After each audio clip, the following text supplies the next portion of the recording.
Hello student, आपके लिए ये जेई एडवांस का पेपर 1 का क्वेश्चन नंबर सेकेंड है। चलिए इसको डिस्कस करते हैं। क्वेश्चन है कि 3 स्टूडेंट है, उसको दे दिया गया एक प्रॉब्लम S1 S2 S3 है, are given a problem to solve. तो प्रॉब्लम दे दिया गया, बोला कि आप इसको सॉल्व करो। ठीक है, पहले तो ये बताओ कि प्रॉब्लम किसी 3 स्टूडेंट को दे दिया गया, एक ही प्रॉब्लम है, उसको सॉल्व करने के लिए तो तीनों मिलकर क्या करेगा? या तो उस क्वेश्चन को सॉल्व कर लेगा या अनसॉल्व रह जाएगा, किसी से नहीं होगा। तो कंडीशन हो सकता है, या तो तीनों मिलके सॉल्व कर लेगा या सॉल्व नहीं करेगा। तो एक बात तो पक्की है कि अगर प्रोबेबिलिटी है तो प्रोबेबिलिटी निकालना है। तो प्रोबेबिलिटी सॉल्व होने का प्रोबेबिलिटी कितना हो जाएगा? सॉल्व होने का प्रोबेबिलिटी कितना हो जाएगा? अगर S1 S2 S3 स्टूडेंट है, तीन, ठीक है, ये 3 स्टूडेंट है। अब तीनों स्टूडेंट को दे दिया गया प्रॉब्लम तो सॉल्व करने के लिए, इसी या तो सॉल्व हो जाएगा या तो अनसॉल्व हो जाएगा।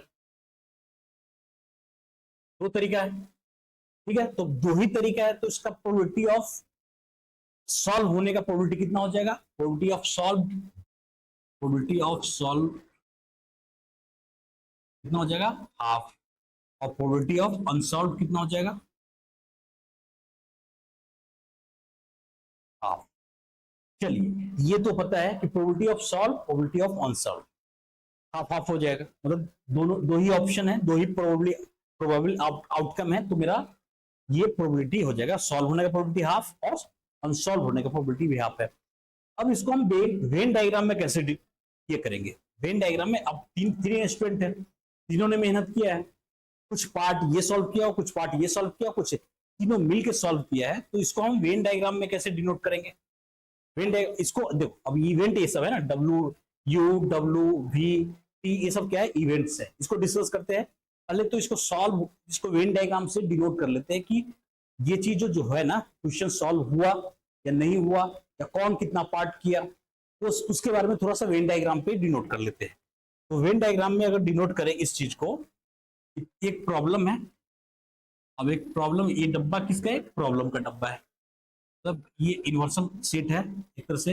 या तो दो ही ऑप्शन है, या तो सॉल्व होगा तो तीनों मिलकर सॉल्व करेगा, तो लेट माने कि ये S1 है, ये सॉल्व किया इतना पार्ट, ये S2 है, ये क्या किया? सॉल्व, ये भी कुछ किया और ये भी कुछ किया मिलके।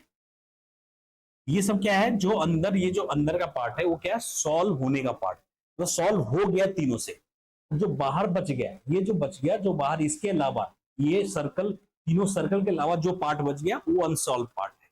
ठीक है, अनसॉल्व पार्ट है।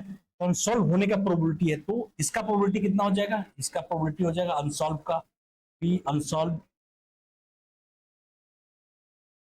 0.5 हो जाएगा, और P सॉल्व का हो जाएगा, P सॉल्व हो जाएगा, ये भी हो जाएगा, ये कितना हो जाएगा? ये भी होगा 0.5।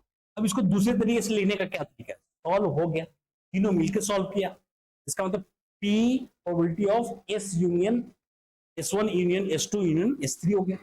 इसको इसी को लिख सकते हैं, probability of S1 union S2 union S3 0.5। और इसी को क्या लिख सकते हैं? जो यूनियन है, एटलीस्ट, इसी को क्या बोल सकते हैं? At least one of student solve the problem, या S1 S2 S3 कोई भी बोल सकता है। ये भी क्या हो गया? प्रोबेबिलिटी ऑफ एटलीस्ट, क्या हो गया? At least one of student solve the problem, one of student solve the problem. ये इसी चीज को बता रहा है, ये बात तो पक्की है। इसका मतलब जो क्वेश्चन में दे रखा है, क्वेश्चन में हमरा क्या दिया है? क्वेश्चन में दिया है यू इवेंट कैसा है? प्रोबेबिलिटी ऑफ यू बोला है at least one of S1 S2 S3 can solve the problem. इसका मतलब कि, और ऐसे दे भी रखा है, PU is equal to half दे रखा है। इसमें क्या दिया है? PU is equal to half दिया है। और ऐसे भी हम इसको इस तरीके से सोचकर हम यहां से क्या गए, या तो सॉल्व होगा या अनसॉल्व होगा। इसका भी क्या आ गया? ये क्या दिया है? PU, और PU हाफ मतलब 0.5 चीज दे रखा है। ठीक है, ये तो गिवन है। अब दूसरा, ये तो ठीक है, इसका ऑब्जर्व कर लिए कि at least one of student solve the problem, वो क्या दिया है? 0.5। ये इस टाइप से हम सोचा जाएगा, इस प्रॉब्लम को इस टाइप से सोचा जाएगा कि मिल के सॉल्व किया है, या तो सॉल्व होगा या अनसॉल्व होगा। पीयू ये डाटा देकर ये बता दिया कि इस क्वेश्चन को इस तरीके से सोचा जाएगा। अब ठीक है, अब एक डाटा दिया है कि पीवी है। पीवी क्या है? पीवी एक बार देखते हैं, पीवी इवेंट क्या है। पी इवेंट है S1 can solve the problem given that neither S2 nor S3 can solve the problem. अब ये क्या है? कंडीशनल आइडेंटिटी, कंडीशनल प्रोबेबिलिटी वाला आ गया कि पहले गिवन क्या है कि S2 S3 सॉल्व नहीं किया है, S2 S3 सॉल्व नहीं कर पाया है, तो S1 can solve the problem, तो उसका प्रोबेबिलिटी निकालो कि S1 खुद से ही सॉल्व किया है, उसका प्रोबेबिलिटी क्या है, वो उस इवेंट को क्या बोल दिया? भी मान दिया। और थोड़ा देखो वेन डायग्राम में, वेन डायग्राम में ये इस भी इवेंट को कौन सा शो करेगा कि S2 S3 तो नहीं किया है, S1 किया है, इसका मतलब ये वाला पार्ट है, ये वाला पार्ट है। इवेंट V क्या है? ये वाला चीज शो करना है। अब इस लेट माने कि इस प्रोबेबिलिटी को मैंने हम ये वाला चीज इस प्रोबेबिलिटी को मान लिया, इसके प्रोबेबिलिटी इस पार्ट को प्रोबेबिलिटी को मान लिया, x मान लिया या p मान लिया, कुछ ऐसे मान लिया, क्या मान लिया? p तो है ही, x मान लिया। x इसका प्रोबेबिलिटी जो है ना, ये जो चीज है उसका प्रोबेबिलिटी S1, इस पार्ट का प्रोबेबिलिटी क्या है? S1 है, होने का प्रोबेबिलिटी क्या है? S1 है। अब जो भी है, भी को हम कैसे लिख सकते हैं? S1 हुआ given that S2 union S3 इसका कंप्लीमेंट, मतलब सॉल्व नहीं हुआ। इसको S2 यूनियन S3 मतलब सॉल्व होने का था, सॉल्व नहीं हुआ, उसका कंप्लीमेंट निकालेंगे तो सॉल्व इससे नहीं हुआ, ये वाला पार्ट है। अब इसको फर्दर अगर डिफाइन करें तो कंडीशनल प्रोबेबिलिटी को कैसे डिफाइन करते हैं?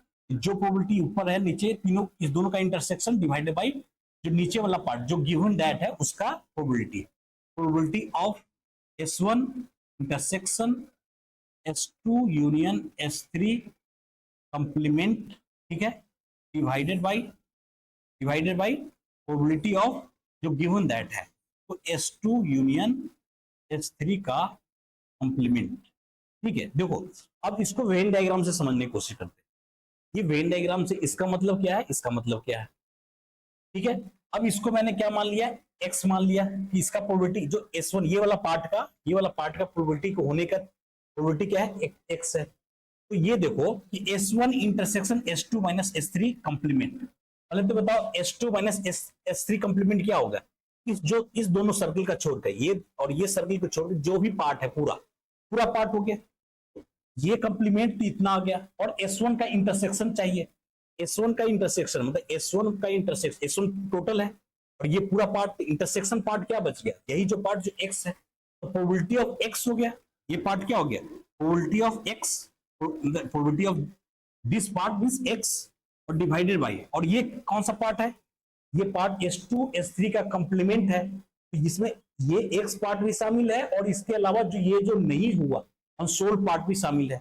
इसको हम लिख सकते हैं x प्लस 0.5 और ये गिवन क्या है? 1/, यहां से मेरा क्या, यहां से एक वैल्यू निकल के आएगा जो सिर्फ S1 से सॉल्व हो रहा है, उसमें ये S2 और S3 का कंट्रीब्यूशन नहीं है, उस पार्ट का प्रोबेबिलिटी कितना है? x है। तो यहां से मैं x निकाल सकता हूं, x निकाले तो यहां क्या हो जाएगा? 10x is equal to x plus 0.5, यहां से क्या आ जाएगा? 9x इज इक्वल टू 0.5, यहां से सॉल्व सिंप्लीफाई करते हैं तो x इज इक्वल टू क्या आ गया? 5/90 मींस 1/18 आ गया। x क्या आ गया? 1/18 आ गया। अब इसका यूज करेंगे हम लोग। अब जो एक और डाटा दे दिया है, W इवेंट दे दिया है, तो W इवेंट के बारे में देखेंगे। W इवेंट पहले क्वेश्चन देख लेते हैं, W इवेंट क्या है?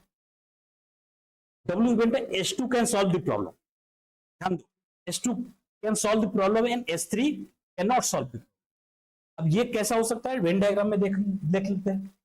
S2 can solve the problem, अब ये S2 can solve the problem and S3 can not solve the problem, ये वाला पार्ट जो है ना इंटरसेक्शन वाला पार्ट माइनस होगा, सिर्फ ये वाला पार्ट आएगा, ये वाला पार्ट आएगा इसमें। ये कौन सा बता रहा है? ये W वाला बता रहा है, PW, तो ये प्रोबेबिलिटी ऑफ W पार्ट बता रहा है और ये वैल्यू कितना है? 1/12 है। और इसका पॉइंट, ये वाला पार्ट का प्रोबेबिलिटी कितना है? x इज इक्वल टू 1/18 आया है। और टोटल पार्ट का प्रोबेबिलिटी कितना है, हाफ है। अब मुझे निकालना है S3, मतलब probability of the solve by T event क्या है, टी इवेंट क्या है, S3 can solve the problem. ये टी इवेंट है, तो यही प्रोबेबिलिटी ऑफ टी निकालना है। प्रोबेबिलिटी ऑफ टी कैसे निकालोगे बताओ? प्रोबेबिलिटी ऑफ टी, अब यहां से क्या निकालेंगे, प्रोबेबिलिटी ऑफ टी ऐसे सोच सकते हैं, प्रोबेबिलिटी ऑफ टी मतलब S3 can solve the problem, मतलब ये वाला टोटल पार्ट। तो ये टोटल पार्ट निकालने के लिए टोटल पार्ट मतलब probability of S1 union S2 union S3, ये वाला पार्ट, ये टोटल में से माइनस करना होगा ये वाला पार्ट और ये वाला पार्ट, ये वाला पार्ट एक्स वाला पार्ट और ये PW वाला पार्ट। तो इसको लिख बता सकते हैं कि हाफ है टोटल, तो सॉल्व होने का प्रोबेबिलिटी, टोटल सॉल्व होने का प्रोबेबिलिटी माइनस 1/18 एक्स वाला पार्ट और माइनस 1/12 W वाला पार्ट। ठीक है, इसको जब सिंप्लीफाई करते हैं तो क्या आ जाता है 36, इसका एलसीएम आ गया, ये आ गया 18 माइनस 2 माइनस 3, ये आ गया, तो यहां से आ गया 13 डिवाइडेड बाई 36। तो ये मेरा हो गया पीटी का प्रोबेबिलिटी, मतलब probability of problem is solve by S3। ठीक है, problem is solve by S3 कितना आ गया 13/36। तो ऑप्शन मेरा कौन सा करेक्ट हो गया, ऑप्शन मेरा ए करेक्ट हो गया। ठीक है, ये ऑप्शन कौन सा, ए करेक्ट है। तो इस क्वेश्चन को हम इस तरीके से सॉल्व करेंगे। ठीक है, तो आप इसको देख सकते हैं, इसको इस क्वेश्चन में बेसिक एक वेन डायग्राम मेथड से आप करोगे ना तो ज्यादा बेटर होगा, तो ज्यादा आप समझ पाओगे। और बेसिकली वेन डायग्राम का ही क्वेश्चन है, वेन डायग्राम से करोगे तभी आप बना पाओगे, अदरवाइज ये सब कर नहीं पाओगे। ये सब जो है ना, इसको आप इस फॉर्म में नहीं लिख पाओगे, इसको इस फॉर्म में आप तभी वेन डायग्राम से ही ये कर सकते हो। तो आई होप इस क्वेश्चन को आप समझ गए होंगे। तो मिलते हैं एक अदर क्वेश्चन के साथ, एक और एडवांस या जेईई मेन या एक अदर टॉपिक के क्वेश्चन, इंटरेस्टिंग टॉपिक के साथ मिलते हैं नेक्स्ट वीडियो में। तब तक आप इस क्वेश्चन को देखिए और कमेंट के जरिए बताइए कि आपको सही लगा या क्या कहीं कंफ्यूजन है, कोई डाउट है तो आप पूछ सकते हैं।